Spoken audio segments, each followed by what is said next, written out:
Hello guys, कैसे हैं आप सभी लोग। I hope all are fines. That's today story छलावा। आज की जो घटना एक छलावा है जो 5 दोस्तों के साथ घटी थी जब वो कुल्लू मनाली घूमने गए हुए थे एक बस ट्रिप पे। जो कुछ भी रास्ते में उनके साथ सीन क्रिएट हुआ था वो काफ़ी अजीब था और उसके चलते उन्होंने अपने एक दोस्त की जान गंवाई थी जिसका नाम पवन था। करीबन 1-2 साल पहले की बात है। 2023 दिसंबर का महीना था। रात का समय था, ठंड पड़ रही थी, वही भयंकर वाली ठंड। हुआ कुछ ऐसा था, 5 दोस्त थे, सविता थी और रीना नाम की लड़की, ये दोनों फ्रेंड्स थी, और 3 दोस्त और थे जिनमें पवन, आशीष और मनीष शामिल थे।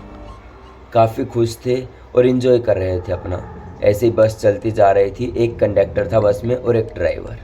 काफ़ी खुश थे, रात का समय था, इन्जॉय करते करते जा रहे थे। लेकिन अचानक ही कुछ ऐसा होता है कि उनकी बस के आगे कुछ आ जाता है जो ड्राइवर अंकल को दिखता है। जैसे ड्राइवर अंकल को दिखता है वो ब्रेक लगाते हैं और वो बस को संभाल नहीं पाते। बस जैसे तैसे करके एक पेड़ से टकरा जाती है और वहीं पर उन्हें एक ज़ोर सा धक्का लगता है। जिनमें से जो आशीष नाम का लड़का था वो थोड़ी देर पहले ही कहता है कि मुझे तो नींद आ रही है, मैं सो रहा हूँ। आशीष इतना कह के सोया ही था कि अचानक बस की जब टक्कर होती है पेड़ से तो उसकी आंखें खुलती हैं और वो ज़ोर से चिल्लाता है कि सभी लोग ठीक हैं बस में, अभी जो घटना हुई कोई किसी को चोट तो नहीं लगी, ऐसा आशीष कहता है। तभी लोग आशीष की तरफ देखते हैं, जो भी लोग थे, मनीष हुआ, सविता हुई, रीना हुई, जो भी सभी देखते हैं और वो कहता है कि सब ठीक है। हुआ क्या था, आशीष पूछता है। तो जो ड्राइवर है वो बताते हैं कि बेटा पता नहीं क्या हो गया, आगे कोई औरत आ गई थी जिसके चलते मुझे दिखाई नहीं दिया और मैं उसको बचाने के चक्कर में पेड़ से टक्कर मार दी। तो सभी लोग सोचते हैं कि जो औरत सामने आई थी उसे चोट तो नहीं लगी। नीचे उतर जाते हैं बस के और सभी देखने लगते हैं।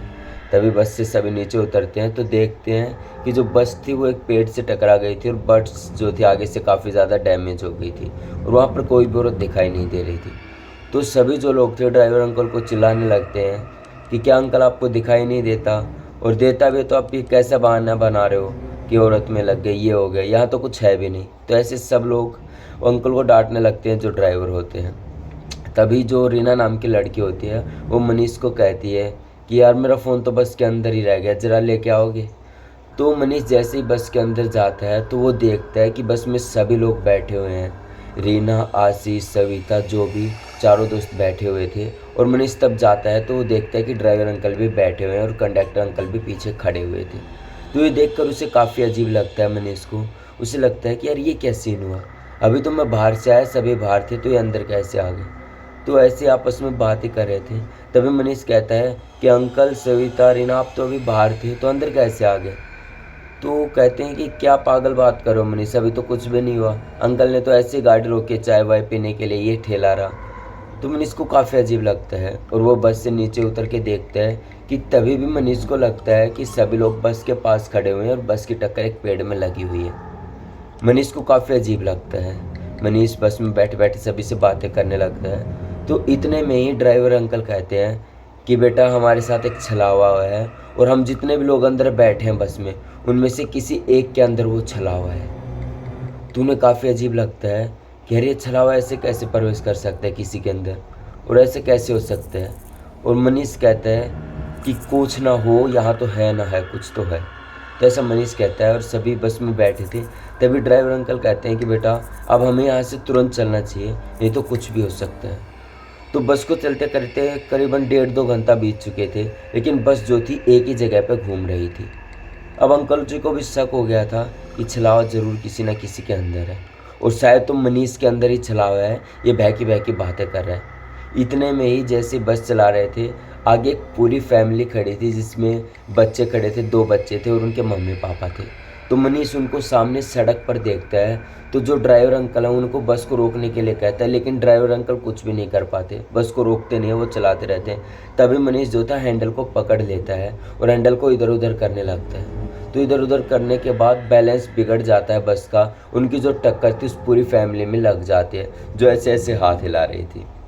जैसे उनमें टक्कर लगती है मनीष नीचे उतरता है और ड्राइवर अंकल को कहता है कि ये क्या कर दिया आपने, टक्कर मार दी, इन चारों की जिम्मेदार आप हैं, ऐसा मनीष कहता है। तो ड्राइवर अंकल कहते हैं ये क्या हो गया मनीष तुम्हें, तुम कैसी पागलों जैसी बातें कर रहे हो, यहाँ तो कुछ है भी नहीं। और बाकी सभी भी ऐसे ही कह रहे थे। जो रीना, सविता, आशीष, जो 4 दोस्त पवन बैठे हुए थे, सभी ऐसी बातें कर रहे थे। लेकिन मनीष को लग रहा था शायद कुछ ना कुछ तो है, और जिनके चलते कोई भी मेरी बात को नहीं मान रहा। मनीष उतरता है बस, और जब भी सारे उतरते हैं तो वहाँ पर एक लाश को देखते हैं। 4 बंदों की लाशें पड़ी थी, लड़का लड़की, जो मम्मी पापा थे, उनके बच्चे थे, चारों ऐसे ही मरे हुए थे। सविता कहती है कि ये सब कुछ जो भी हुआ है मनीष तुम्हारे कारण हुआ है, और तुम्हारे ही अंदर कुछ है। तो ऐसे ही बातों बातों में सब कुछ हो गया, और तभी जो आशीष नाम का लड़का है वो एक लोहे की रोड निकालता है बस से, और मनीष के सिर पे दे मारता है। मनीष के सिर पे जैसे मारता है, मनीष के वहीं पर मौके पर मौत हो जाती है, और बस में सभी बैठकर चलने लगते हैं।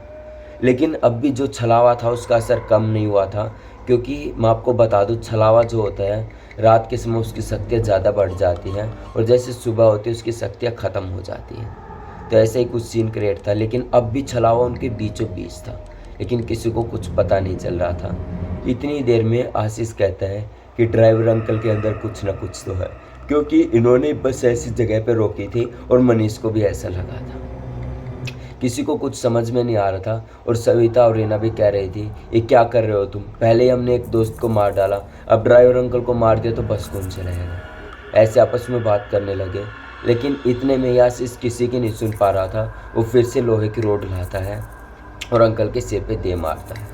अंकल के सिर पर जैसे ही लगती है उनकी मौके पर मौत हो जाती है, और जो बाकी लोग बचा था, पवन बचा था, उन्होंने सविता और रीना को पकड़ लिया था, और कंडक्टर अंकल थे वो बस में थे। अब कंडक्टर अंकल बस चला रहे थे, लेकिन जो छलावा था उसका असर अब भी कम नहीं हुआ था।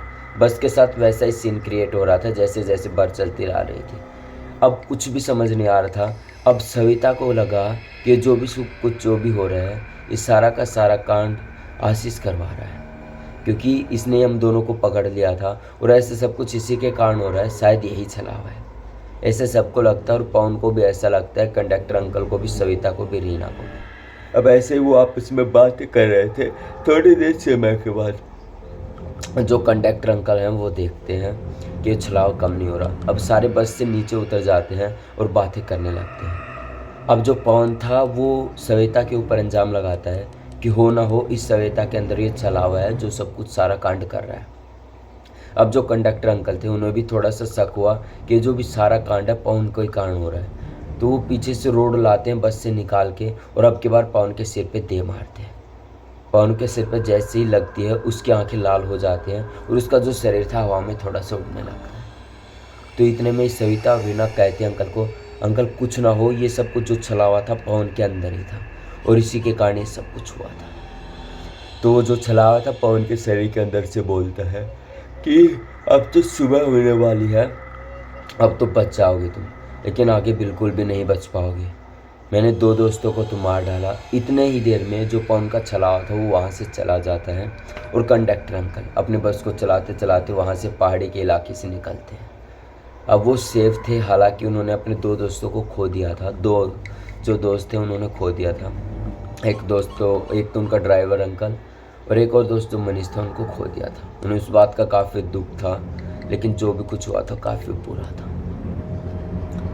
अब रात के समय कोई सफ़र नहीं था, वो दिन के समय अपने मनाली पहुंचते हैं, लेकिन जब उन्होंने सब कुछ फैमिली को बताया तो उन्हें काफ़ी बुरा लगा। तो ये थी आज की कहानी जो मैंने विजिट करी।